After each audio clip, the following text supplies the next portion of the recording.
Isang mapagpalang umaga sa ating lahat, mga kapatid ko kay Kristo, mula sa The Solid Rock Morning Devotion. Isang kagalakan na muli tayo ay makapagbulay-bulay sa salita ng Panginoong Hesus sa umagang ito. Mga ilang minutong pagbubulay-bulay ng mga salita ng Panginoon upang papurihan at sambahin ang ating Panginoong Hesukristo.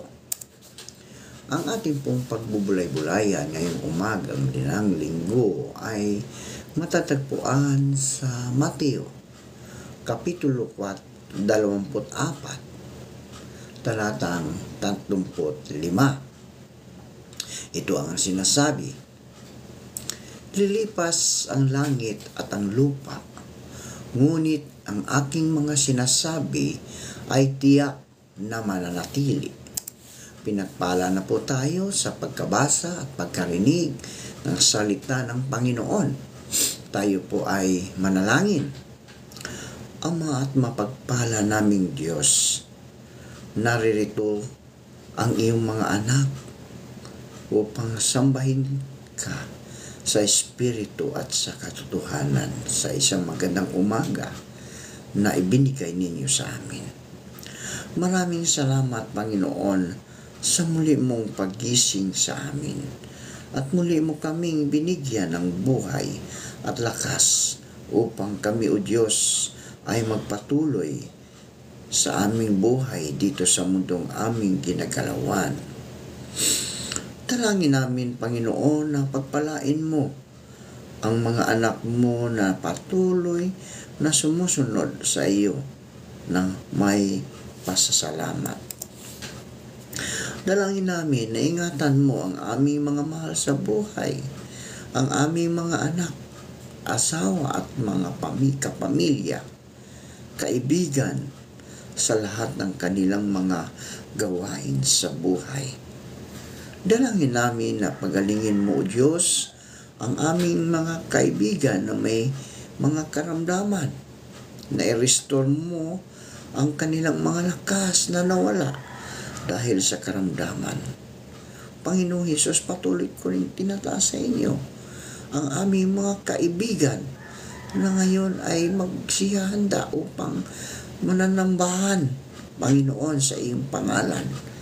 Lord, ingatan mo ang bawat isa na nagbabiyahe patungo sa kanilang mga simbahan upang sila, O Diyos, ay mananambahan.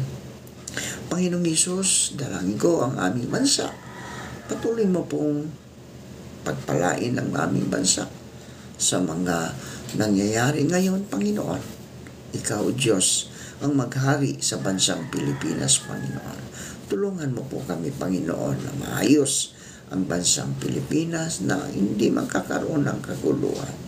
Lord, maraming salamat po sa mga katugunan sa aming mga panalangin. Sa pangalan ni Hesukristo na aming Diyos at tagapagligtas. Amen.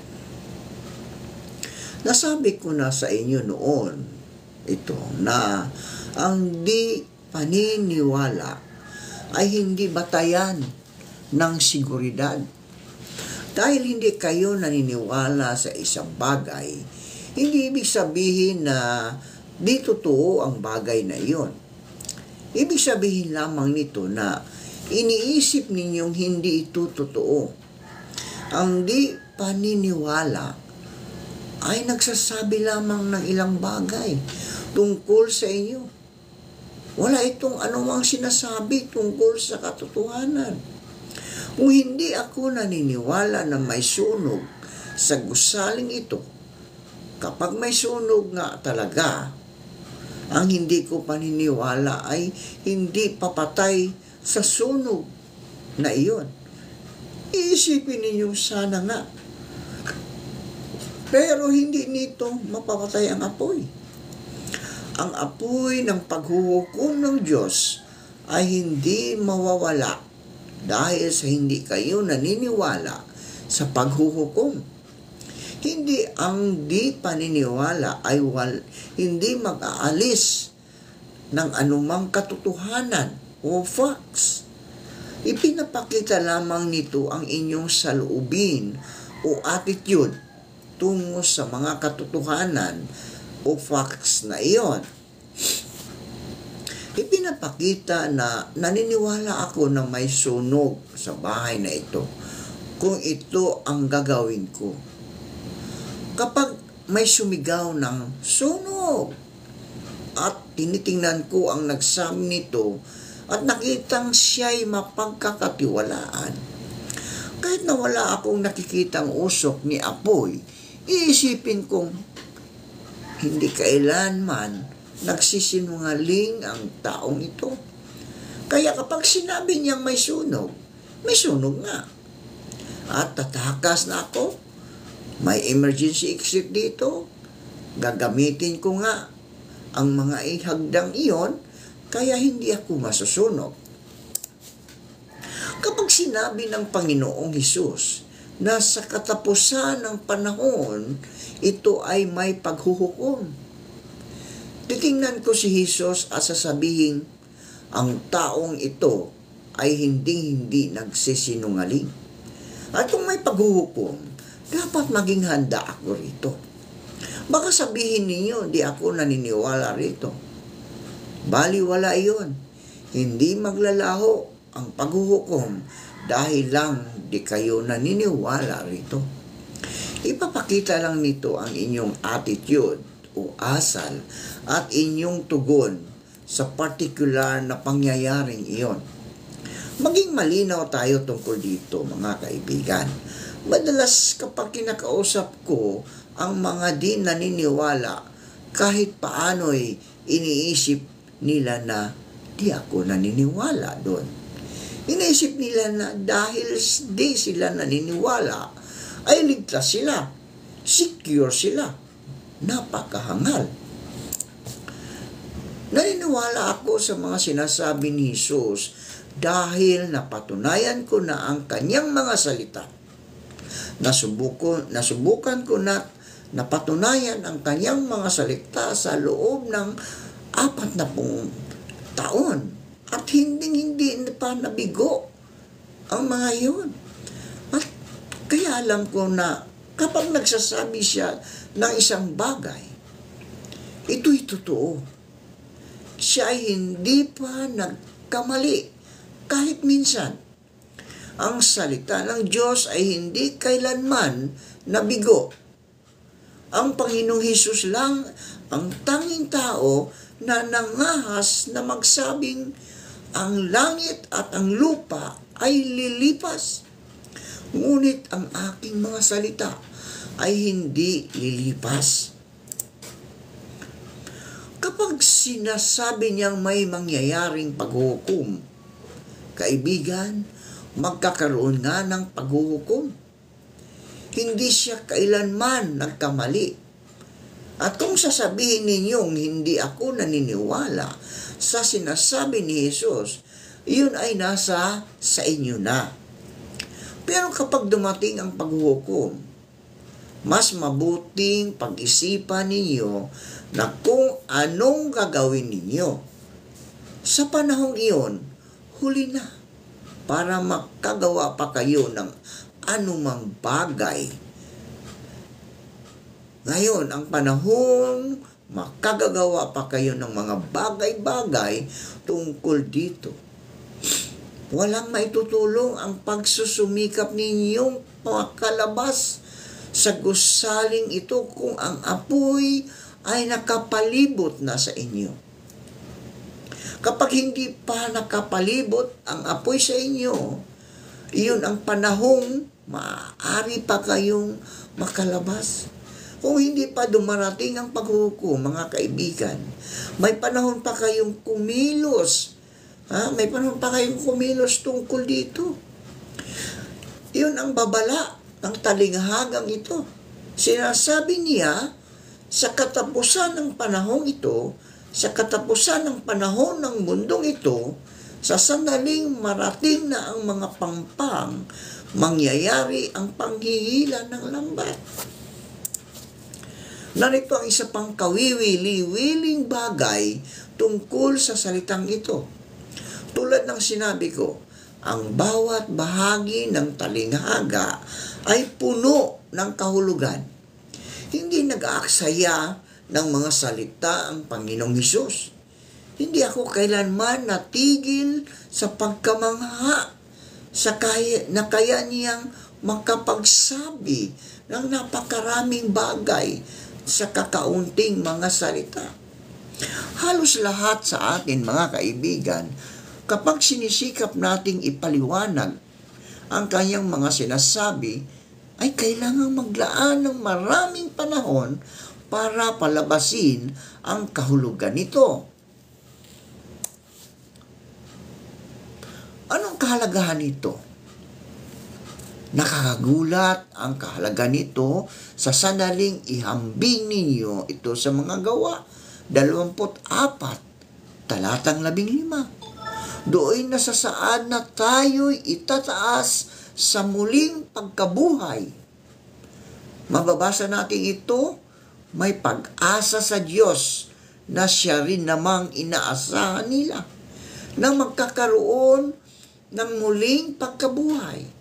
Pansinin ito, mga kaibigan, ng mga matuwid at ng mga hindi matuwid, ang mabuti't masasama. Binibigyan diin ito ng Panginoong Hesus dahil maaari niyong isipin na dahil hindi ako naniniwala sa Diyos o sa mga turo ni Hesus, kung gayon kapag ako'y namatay, iyon na ang katapusan ng lahat. Okay lang sana kung iyon na nga ang katapusan ng lahat. Ang problema ay hindi iyon ang katapusan ng lahat, mga kaibigan. Magkakaroon ng paghihilang pataas ng lambat. Pansinin ang larawan. Ang lambat ay hinihilang pataas at palabas ng dagat. Ang lahat ng isda ay hinila pataas, di ba? Ito'y isang kamanga-mangang larawan. Ito'y larawan ng muling pagkabuhay.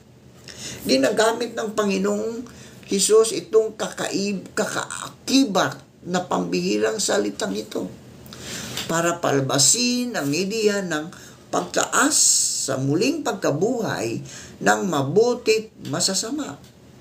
Kung kaya kahit na ang mga nauna nang namatay ay ibabalik sa muling pagkabuhay para harapin ang paghuhukom. May mga taong lubha itong di ninais na harapin dahil inisip na sa hindi nila paniniwala, ang paghuhukom ay basta na lamang mawawala. Umaasa sila na hindi sila'y masama, mamamatay na lang sila't ilibing. At iyon na ang katapusan ng lahat. Hindi iyon ang katapusan, mga kaibigan. Sila'y itataas sa muling pagkabuhay upang harapin ang paghuhukom ng Diyos. Ito ang punto nito. Ang kaharian o pamamahalaan ng Diyos ay umaabot sa buong sanglibutan. Ang inyong di pagkilala sa kanyang pamahalaan ay hindi dahilan para hindi niya tayo hatulan. At ang facts ay nang hindi ninyo pagsunod sa kanyang pamahalaan ay hindi nangangahulugan na makakatakas na kayo mula sa kanyang paghuhukom. Kung ang isang gangster sa Montreal halimbawa ay hindi pumapailalim sa batas ng Canada, di ibig sabihin nito na otomatiko nalabas siya sa nasasakupan ng Canada. Kabaliktaran nito ang nangyayari. Mismo dahil sa namumuhay siyang hindi pinapansin ang batas ng Canada, kaya ang batas ay mas mahigpit sa kanya kapag siya ay nahulog sa mga kamay ng batas. Kaya ang bawat tao ay mahuhulog sa kamay ng Diyos. Hindi lamang dahil siya ang hari ng iglesia, kundi hari ng sanlibutan man sa kadakilaan ng nilikha niya ito. At gumawa siya ng paraan upang matubos ang lahat ng tao dito sa mundong ito. Nagbigay paraan siya sa pamagitan ng isang pagpapatawad sa pamagitan ni Kristo Jesus para sa bawat taong nagkasala. Walang dahilan upang ang sinuman ay maging masama upang manatili sa kasalanan.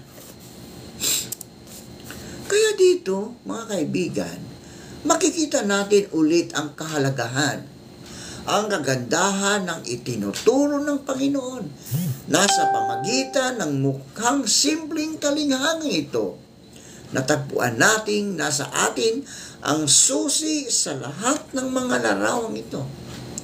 Hayaang ibuod ko ang mga larawang ito muli sa ganitong paraan. Makikita natin dito na ang dagat ay ang mundo. Ang mga isda ay ang mga tayo. At ang paghihila sa lambat tungo sa pangpang, ang paghihila nito ay pataas at palabas ng dagat ay isang larawan ng muling pagkabuhay. Ano kung gayon ang lambat, mga kaibigan?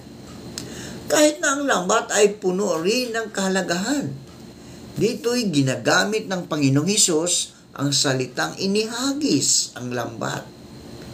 Maraming bisis na ginamit ng Panginoon ang kanyang turo ang salitang ito sa magkakaibang ugnayan. Halimbawa, sa Matthew 13, sa talinghaga ng mga hasik. Talinghaga ng mga hasik. Ginamit niya roon ang salitang ihagis o inihagis sa paghasik ng binhi. Na ang salita ng Diyos, muli niyang ginamit ang inihagis sa paghasik ng binhi sa talinghaga ng butil ng mustasa. Sa bawat pagkakataon, mga kaibigan, ang paghahagis o paghahasik ng binhi ay may kaugnayan sa pangangaral ng salita ng Diyos. Ang larawan ay naiba ngayon.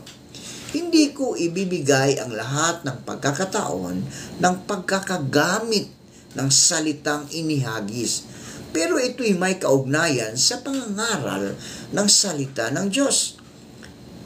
Kaya sa paghagis ng lambat na ito, doon na ihasik ang mensahe ng salita ng Diyos.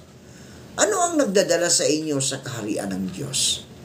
Ang salita ng Diyos ang siyang umaakit sa inyo na pumasok sa kaharian ng Diyos. Ito ay ang pagpapahayag ng kaligtasan, mga kaibigan, na inilarawan dito bilang isang lambat na umaakit sa mga tao.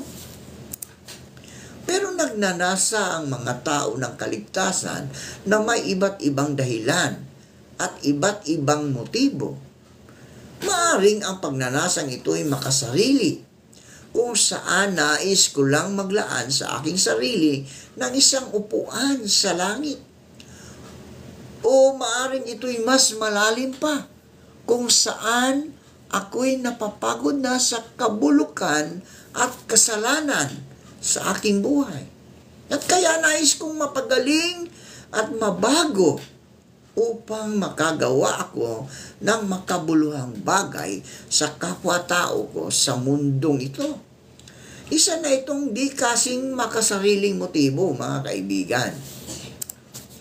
O maaaring magsimula kayo sa isang makasariling motibo, pero unti-unting babaguhin ito ng Panginoong Diyos upang hindi na ito lubhang makasarili.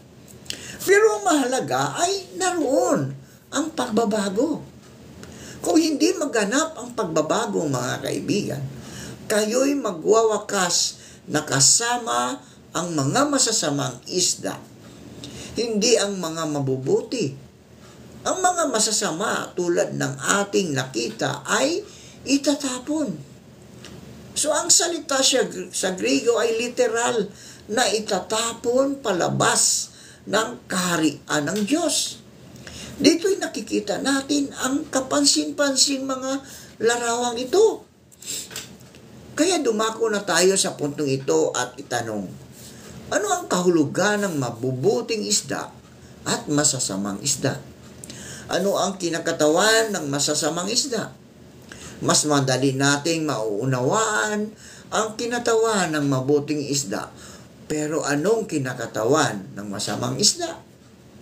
Nang ipinaliwanag natin ang talinghaga ng trigo at darnel, nakita natin ang talinghagang ito na may dalawang uri ng tao sa kaharian ng Diyos. May trigo na kumakatawan sa mabuti o tunay na Kristiyano. At may darnel na nakita natin na sa panlabas ay may anyo ng isang tunay na trigo. Pero hindi siya isang trigo. Sa katunayan, mga kaibigan, nakita natin ang darnel ay nakakalason. Tulad ng mga huwad na Kristiyano na tunay na nakakalason dahil gumagawa sila ng malaking pinsala dito sa mundo. Hindi lamang sila walang impluensya o neutral. Gano'n na kayang karaming tao ang tumangging maging Kristiyano dahil sa mga huwad na Kristiyanong ito. Ang lason ng mga huwad na Kristiyanong ito ay nakagawa na ng napakalaking pinsala sa Ebanghelyo, pero sa panlabas ay kahawig sila ng trigo. Dito muli, may iba't ibang uri tayo ng isda. Paano natin maunawaan ang mga iba't ibang uri ng isdang ito? Ang talinghagang ito ba'y kapariho ng talinghaga ng trigo at darnel? Oo, may pagkakahawig sila, pero hindi sila magkapariho. Ano ang pagkakaiba? Ang pagkakaiba ay napakahalaga. Ito mismo ay sa punto, ang darnel sa kalikasan nito ay darnel. Ibig sabihin, hindi sila nabago upang maging anumang bagay. Iyon ang unang punto. Ang ikalawang bagay na mapapansin sa talinghagang iyon ay ang darnel ay inihasik ni Satanas sa kaharian ng Diyos. Tulad ng inyong matatandaan, ipinaliwanag na natin ito noong nakaraan. Sa talinghagang iyon, si Satanas ang naghasik ng darnel sa iglesia. Nakita natin na sila ang mga huwad na guro, mga huwad na Kristiyano na di kailanman nagbago ng kanilang pag-uugali. Pumasok lamang sila sa iglesia. Pinag-aralan lamang nilang magsalita, kumilos na tulad ng isang tunay na Kristiyano. Sila ay nabautismuhan at nagkukomunyon. Ginagawa nila ang lahat ng ginagawa ng mga Kristiyano, pero wala silang panloob na pagbabago. Pareho pa rin sila lagi kung ano sila noon.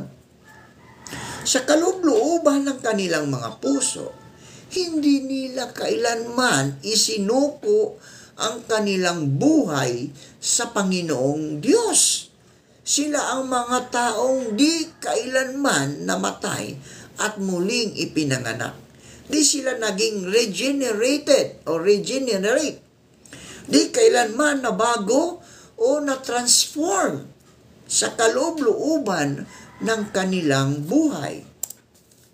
Sa madaling salita, mga kaibigan, sila'y mga di-Kristiyano na nagbabalat kayo lamang bilang mga Kristiyano. Sila sa kanilang kalikasan ay makasalanan at hindi kailanman naging iba. Binago lamang nila ang kanilang panlabas na anyo. Iyon ang nangyari sa kanila. ang dumi sa labas nila'y nahugasan, pero ang dumi sa loob ay naroon pa rin. Ito ang larawan. Sila ay katulad ng sinabi ng Panginoong Hesus sa Mateo Kapitulo 23, talatang 27 na mga pinaputing libingan. Sa loob ay punong-puno sila ng kasamaan, patay na buto ng tao. Pero sa labas sila'y pininturahan ng kulay puti, ng whitewash. Sila'y magandang tingnan sa labas, pero sa loob ay wala ng iba kundi kasamaan at kamatayan. Yun ang larawan ng darnel at ng trigo. Sa madaling salita, ang mga taong ito ay hindi nagkaroon ng pagbabago kailanman. Maraming tao ang naging Kristiyano, mga kaibigan. Pero wala silang pinagkaiba sa mga di-Kristiyano. Dahil sa kalooban nila, sila'y di kailanman nagbago. Sila'y hindi naging bagong nilalang. Tulad ng sinasabi ni Apostol Pablo sa pangalawang Korinto, Kapitulo 5, talatang 17. Sila ang mga taong nagdadala ng napakalaking pinsala at pagkasira ng reputasyon ng iglesia. Bakit? Dahil nakikita ng bawat di-Kristiyano na ang mga taong ito'y kumikilos tulad ng mga di-Kristiyano. Sa katunayan, mas masahol sila kaysa mga di-Kristiyano. Di ba? Dahil ang mga di-Kristiyano ay hindi nagkukunwaring sila'y mabuti. Hindi sila may panlabas na matuwid at reliyoso sila. Pero ang mga taong ito ay may panlabas na anyo ng pagiging relihiyoso. Nagsisimba, pero ang ugali ay hindi nagbago. Sila'y naglalakad, dala-dala ang kanilang mga malalaking Biblia. Nagpupunta sila sa simbahan at nagsasalita tulad ng mga banal na tao. Pero ang loob nila ay kabulukan. Bakit? Dahil hindi nabago ang kanilang buhay. Patuloy pa rin sila sa pagkakasala. Sila'y mga di-Kristiyano na pinakamasamang kahulugan. May mga di-Kristiyano na mas mabuti pa kaysa sa kanila. Manalangin tayo.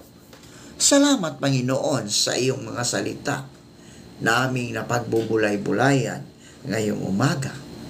Naway maging gabay namin ito sa aming pang-araw-araw na buhay upang kami, O Diyos, ay patuloy na makasunod sa iyong kalooban. Na matawag kami, Panginoon, na Kristiyanong tunay at nabago ang aming mga buhay. Panginoong Hesus, salamat. Ingatan mo po, Panginoon, ang aming mga anak, anuman ang kanilang mga ginagawa. Ilayo mo sila sa anumang kapamakan.